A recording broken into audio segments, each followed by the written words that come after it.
ากซองผืนแผ่นดินคำเป็นบทเพลงที่พรรณนาถึงความอุดมสมบูรณ์อยู่บนผืนแผ่นดินที่สำคัญอีกบอนหนึ่งของประเทศลาวเป็นบอนที่มีชื่อเสียงคนส่วนหนึ่งก็มักเอิ้นว่าภูเพียงบริเวณเป็นป่าไม้แหล่งกำเนิดของสายน้ำลายทรายในเขตภาคใต้ของลาวรวมมีเนื้อที่หลายถึง 340,000 กว่าเฮกตาร์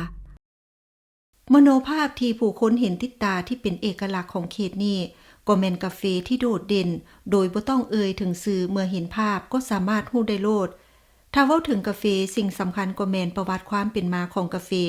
ผู้ที่นำกาแฟมาปลูกอยู่ประเทศเฮาแม่นชาวฝรั่งกาแฟได้ถูกนำเข้ามาลาวครั้งทำอิฐในช่วงปี1920โดยแม่นชาวฝรั่งเป็นผู้นำมาปลูกทดลองอยู่สถานีทดลองกสิกรรมหลัก42ของเมืองปากซองซึ่งมีความสูงจากระดับหน้าน้ำทะเล1,000 เมตรเป็นพันธุ์กาแฟน้อยอาราบิก้าติปิก้าบวกบงจากนั้นจึงขยายไปสู่บรรดาเมืองในเขตภูเพียงบริเวณจนมีการปลูกกาแฟในเขตเมืองปากซองเมืองทาแตงเมืองเหล่างามแขวงจำปาสักแขวงสะละวันแขวงเซกองและแขวงอื่นๆจนมาฮอดปัจจุบันนี้ในความหลากหลายที่แตกต่างกันของพันธุ์กาแฟที่มีอยู่ในประเทศลาวมีคือ 1. กาแฟน้อยพื้นเมืองเป็นกาแฟพันธุ์ทำอิฐที่นำมาปลูกอยู่ลาวในเวลานั้นยังเป็นการผลิตขนาดน้อยและก็ปลูกในเขตดินที่มีระดับสูงของเมืองปากซอง 2. กาแฟกลางแม่นำเข้ามาปลูกภายหลังกาแฟอาราบิก้าติปิก้าได้รับผลกระทบจากน้ำหมอกก้ามตกเกิดโรคราสนิมไหม้ใบกาแฟระบาดกาแฟชนิดนี้จึงกลายมาเป็นการผลิตกาแฟอีกชนิดหนึ่งอยู่ลาว 3. กาแฟน้อยกาติมอแม่นนำเข้ามาปลูกอยู่ลาวในช่วงปี1990โดยเหตุผลที่ว่าสมรรถภาพสูงกว่าและก็ทนทานต่อโรคสนิมใบไหม้ที่เกิดจากน้ำหมอกก้ามถ้าหากมีการดูแลดีๆเส้นเสียหญ้าตัดแต่งกิ่งใส่ฝุ่นให้ดีสมรรถภาพของผลผลิตก็จะสูงได้ 4. กาแฟมิกผลผลิตแม่นต่ำหลายและลดลงแต่กาแฟมิกผัดมีภูมิต้านทานต่อโรคราสนิมไหม้ใบกาแฟได้ดีซ้ำยังสามารถปลูกในเขตดินที่ต่ำอยู่ลาวได้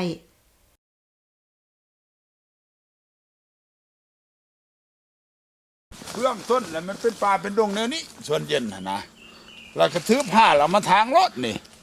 ตัดเครือตัดยังตัดไปเลยว่าสันซะตัดไปเลยมันเน่ามันผุแล้วว่าสันซะแล้วก็ได้เอากกกระเพาะมาปลูกเลยบ้านี่ปลูกไปเลยปลูกเขามักทีมักหางมักซื้อมาเงาะกันแล้วแต่เขาแต่งแถวกระเพาะหางทีก็แล้วแต่เขาแต่งแม่นกระเพาะอันใดก็ปลูกได้หมดอันนี้มันสวนเย็นบ่ได้ปั๊มบ่ได้ฮ้อนแหละอันนี้ภาพพูดของสวนเย็นเกิดว่าสวนเย็นมันเป็นอย่างที่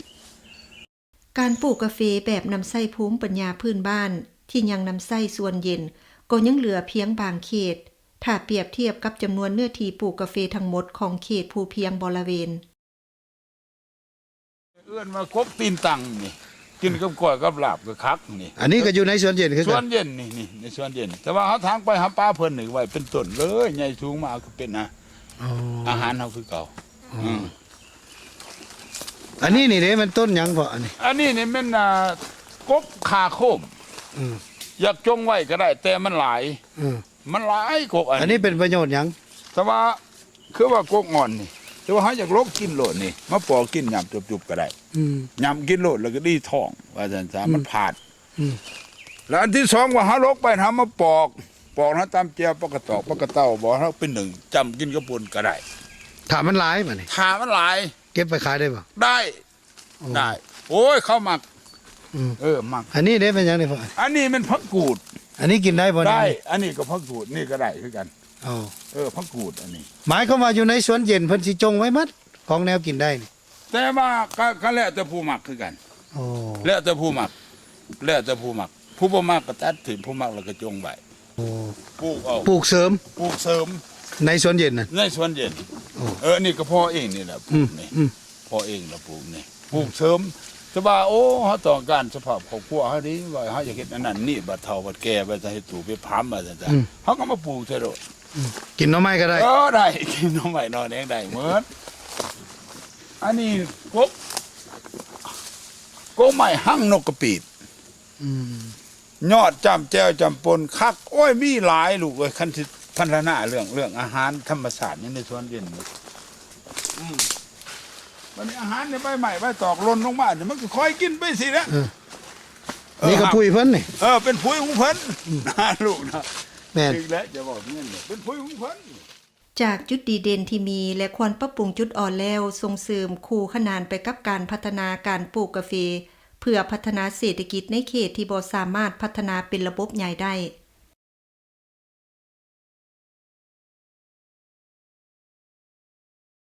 เพราะว่าลักษณะสวนเย็นนี่อันหนึงก็เพื่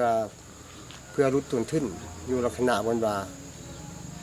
มันปีหนึ่งหรือ2 ปีเฮาจังไดได้เสียหญ้าทีหนึงกันซะเนาะเพราะว่าหญ้าอาจจะบ่ขึ้นบ่ได้ขึ้นแบบลักษณะเฮาปลูกใหม่ไว้หญ้าเพราะว่ามันมีโฮมคุ้มหญ้าไว้แล้ว เพราะว่าลักษณะครอบครัวที่ขาดต้นทุนนี่มีอยู่หมู่20% ที่ยังอาศัยสวนเย็นนั่นอ โด ยู่ ย หมายความว่าสวนเย็นนี่บ่จำเป็นต้องใช้ต้นทุนหลาย แม่น แต่ก็ยังสามารถหารายได้จากสวนเย็นได้ โดยแต่ต้นทุนก็ต้องน้อยแน่เนาะผลผลิตก็ต้องน้อยแน่ เส้นเขตที่มีความเสี่ยงที่จะพบกับภัยพิบัติน้ำหมอกกามตกดังในต้นปี 2014 ผ่านมา มีหลายเขตพัฒนาการปลูกกาแฟได้รับผลกระทบ ปี2000ตะกี้อ้ายเฮ็ดอยู่นี่ก็แบบนี้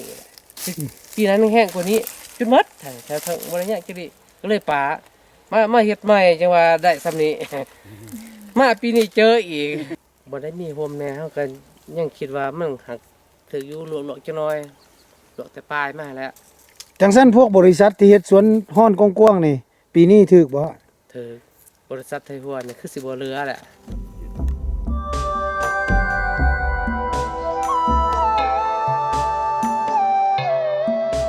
สวนฮ้อนในระดับกว้างคือบริษัทสัมปทานนี่มันมีผลกระทบแนวอื่นบ่เท่าที่อ้ายสังเกต โอ้ยมีผลกระทบทางฝนฟ้าอากาศนี่แหละเรื่องดินมันจะเป็นดินแห้งมันต้นไม้ใหญ่บ่มีเด้เพิ่นได้ดุดถิ่มหมดเป็นดินแห้งแล้งในขอบเขตสวน สาคนสมบ่ได้ เนาะอันนี้คือว่าบริษัทเนาะการปลูกกาแฟของบริษัทเนี่ยเขาจะใส่วิชาการเนาะเทคนิควิชาการแล้วก็เรื่องต้นทุนแม่นแน่นอนแหละเขาใส่ต้นทุนหลายและสำหรับผู้ปัญญาชาวบ้านมันต้นทุนน้อยคันเมื่อเจอผลกระทบจังซี่นะบริษัทมันลบแน่นอนเนาะอันนี้สำหรับเว้าเรื่องว่าภัยธรรมชาติเนาะเว้าเรื่องว่าราคากาแฟคือกัน ถ้าแม่นบริษัทมันเป็นจังซี่มันเขาก็อยู่บ่ได้แล้ว แต่สำหรับประชาชนนี่เนาะคือราคากาแฟสำปัจจุบันนี่ว่าราคาบ่ดีปานใดเนาะสำหรับปีนี้ แต่ว่าชาวสวนนี่ยังอยู่ได้สำหรับชาวสวนแท้ได้เนาะผู้ที่ออกให้งานผู้ดุมันออกให้งานนำจ้างก็ส่วนใดส่วนหนึ่งเนาะส่วนละเฮาก็เฮ็ดเองนะถือว่ายังอยู่ได้ราคาส่ำนี้ถือว่ายังอยู่ได้นะสำหรับบริษัทแม่นราคาส่ำนี้มันอยู่บ่ได้แท้นะบ่ หมายความว่า แต่ ซำใดปีนี้หั่น ปีนี้อยู่สำหรับกาแฟกาติมอเนาะหรือว่าอาราบิกานี่ประมาณอยู่14-15,000เนาะเฉลี่ยแต่ปีกายปีซื่นมัน20กว่าพันนี่25,000เนาะแต่มันลงครึ่งหนึงเกือบครึ่งหนึงนะ แต่ชาวสวน แต่ชาวสวนยังอยู่ได้ลงซำนี้ยังอยู่ได้สำหรับชาวสวนผู้ที่ออกให้งาน ผู้ที่ดุที่มันน่ะมันอยู่ได้เนาะเพราะว่าเฮ็ดเองแน่และจ้างก็ส่วนใดส่วนหนึ่งเนาะ การปลูกกาแฟแบบอุตสาหกรรมถึงเป็นว่าจะให้ผลผลิตในสมรรถภาพที่สูงกว่าปันใดก็ตาม แต่วิธีการของชาวบ้านก็ยังมีความเสี่ยงที่จะได้รับผลกระทบนั่นน้อยกว่า ดังในปี 2014 ผ่านมา ที่มีภัยน้ำหมอกก้ามตก สร้างผลกระทบต่อการผลิตกาแฟอย่างลงหลายอยู่เมืองปากซอง ส่วนของชาวบ้านที่อยู่ติดกันก็ยังสามารถรอดมาได้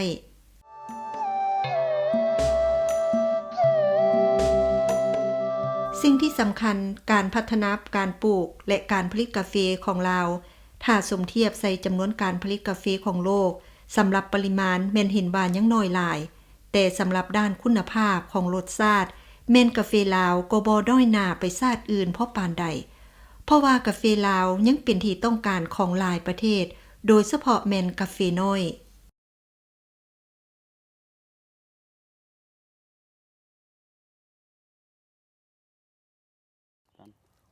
อันนี้แม่นกะติมอก ะติมอ อันนี้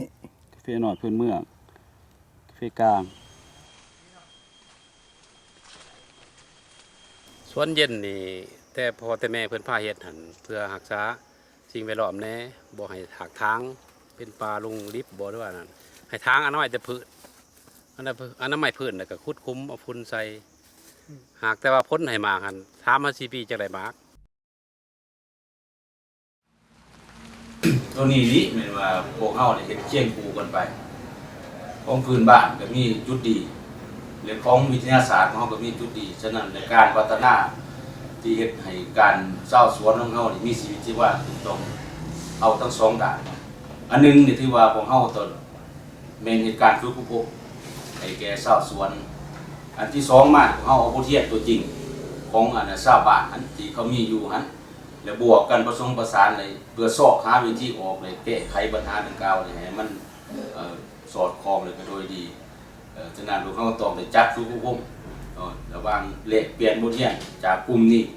กลุ่มที่1กลุ่มที่2กลุ่มที่3ที่พวกเฮานี่มีเป้าหมายเลยสร้างนี่คือยกตัวอย่างในเมืองของพวกเฮานี่เดี๋ยวนี้กำลังพวกเฮาได้สร้างศูนย์ทดลองขึ้นมีอยู่5จุดใหญ่ แผ่นดินภูเพียงบริเวณนอกจากเหมาะสมกับการปลูกกาแฟแล้วยังเหมาะสมกับการปลูกพืชชนิดอื่นๆที่หลากหลายฉะนั้นดินภูเพียงบริเวณจึงเป็นบอนสนใจในการเข้ามาลงทุนตามนโยบายการเปิดกว้างให้มีการลงทุนใส่การกสิกรรมกาแฟอาราบิก้ากาติมอจึงถูกนำเสนอให้มีการนำเข้ามาปลูกอยู่ลาวในช่วงปี 1990 ซึ่งเป็นความพยายามซอกแสวงหาเพื่อยกสมรรถภาพและคุณภาพของผลผลิตกาแฟเพื่อการตลาดส่งออกซึ่งการปลุกระดมการปลูกกาแฟน้อยกาติมอรัฐบาลจึงได้สุกยูให้ภาคเอกชนลงทุนใส่การปลูกกาแฟเป็นจุดเริ่มต้นเข้ามาลงทุนของบรรดาบริษัทซึ่งการปลูกกาแฟแบบสวนขนาดใหญ่ที่บ่เคยเฮ็ดมาก่อนก็ปรากฏขึ้นเมื่อมีการแข่งขันด้านการลงทุนใส่การพัฒนาด้านกสิกรรมสูงขึ้นแน่นอนราคาดินก็มีราคาสูงขึ้นเพราะปานกับเงาตามตัวการบุกเบิกเนื้อที่ดินในเขตของสาธารณะหรือเขตดินที่เป็นป่าดงมีหลายขึ้นดังนั้นรัฐจำเป็นต้องได้มีการจัดสรรแบ่งปันที่ดินผลกระทบทางบวกคือด้านเศรษฐกิจก็มีการขยายตัวสูงขึ้นแน่นอนผลกระทบทางลบก็ติดตามมาอย่างหลีกเลี่ยงบ่ได้เช่นว่าเมื่อมีการพัฒนาเศรษฐกิจขยายตัวผู้คนมีการยกย้ายมาจากเขตอื่นหลายเพิ่มขึ้นแต่เนื้อที่ดินของชาวบ้านพัดมีขอบเขตจำกัดลงแต่ด้านการจัดสรรที่ดินเพื่อโครงการพัฒนาขนาดใหญ่แบบให้สัมปทานผัดนับมือนับเพิ่มขึ้นกาแฟลาวถ้าเทียบใส่ปริมาณกาแฟในหลายประเทศก็ถือว่ามีปริมาณน้อยแต่รสชาติและธรรมชาติบวกสิ่งแวดล้อมที่ยังบริสุทธิ์กาแฟลาวก็ยังสามารถพอที่จะแข่งขันน้ำเพิ่นได้อยู่コーヒーの調査に行った時にコーヒーの栽培している村ですねに実際に行って農家の人が森の中に連れて行ってくれてスワニ園とか言ってますけれどもその森の中のコーヒー農園案内してくれるとすごく行くのは大変だって言ってなかなか連れて行ってくれないんですけど実際行くとやっぱいいことがいっぱいあるって教えてくれるんですね。うちの近くの方はなんか悪天候があったりしてダメになったとしてもその森の中のコーヒーは生き残ったとかあとやっぱり副産物が多いんですね。行ってついでに帰りにいろんなものを取ってきて蜂の巣だとか食事の足になるようなものとかあといろいろな薬草みたいなものですねそういうものをそのために行くんじゃなくってコーヒーの作業のついでに帰りに取って帰ってくれるっていうコーヒーの国際価格ってすごく乱高下が激しいんですけれどもそれでダメだった年がもしあったとしたら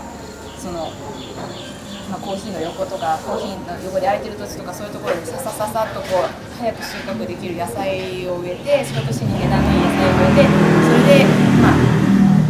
しのぐっていうか農園としてちゃんと切り開いて管理されたところもあれば森の中で本当に他の木と一緒になって植わっているようなコーヒーもあってそれをいろいろ見てるうちに多分これがラオスのコーヒーの魅力つまり一だけのコーヒーだけじゃない、それから一つのコーヒーだけじゃなくっていろんなコーヒーが植わってる。ความหลากหลาย ความมีลักษณะพิเศษ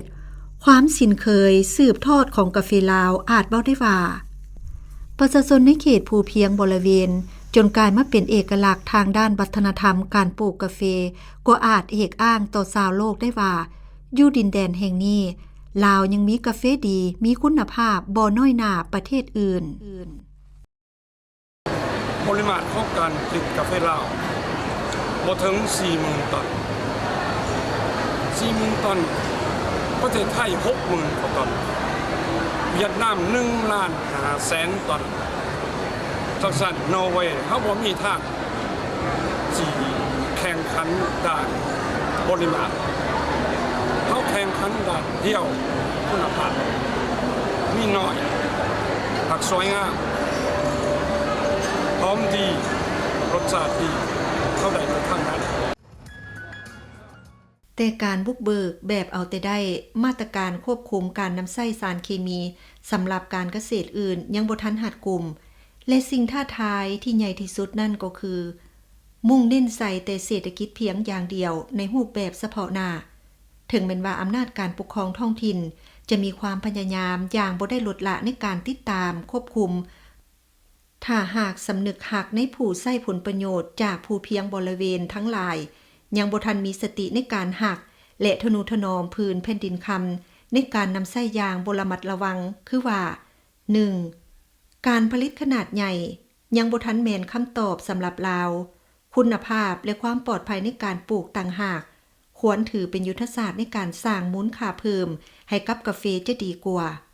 2. การปลูกกาแฟโดยนำใช้ภูมิปัญญาพื้นบ้านนี้แม้นมีความหมายหลายในการกระจายความเสี่ยงเพราะว่าประชาชนมีการปลูกพืชอื่นที่หลากหลายเพื่อกินและสร้างรายรับโดยบ่ได้ล้อท่าเพียงแต่กาแฟเพียงอย่างเดียว 3. พวกเราควรเน้นหนักใส่คุณค่าของภูมิปัญญาพื้นบ้านไปเคียงคู่กับนโยบายการส่งเสริมการปลูกฝังขนาดใหญ่ของภาครัฐอยู่แล้วให้คู่ขนานก็จะดีกว่าบ่เพียงแต่อาชีพชาวสวนกาแฟอาชีพอื่นๆที่ประชาชนลาวนำใช้ในที่ผ่านมานับแต่อดีตจนฮอดปัจจุบันก็ยังนำใช้วิธีแบบผสมผสานหลายแนวในการปลูกและการเลี้ยงเพื่อเอาตัวรอดมาได้หลายเส้นคน